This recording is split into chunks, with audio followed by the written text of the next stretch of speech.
যে আজ যে আমরা উরস পাক পালন করছি, যে হযরত মৌলানা সৈয়দ শাহ মুর্শিদ আলী আল কাদরি আল হাসানি ওয়াল হুসাইনি, যার আসল নাম ছিল আলী আব্দুল কাদের, হুজুর মৌলা পাক বা হুজুর পুর নূর, সাধারণভাবে যে নামে আমরা ওনাকে ডাকি, ওনার আসল নাম ছিল আলী আব্দুল কাদের। হুজুর মৌলা পাকের জন্ম মেদিনীপুরেই হয়।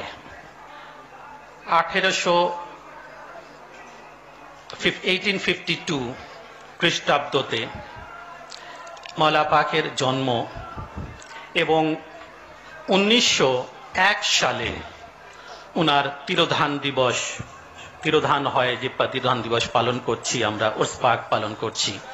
1901 সাল থেকে নিয়ে 2020 119 দীর্ঘ 119 বছর কেটে গেল।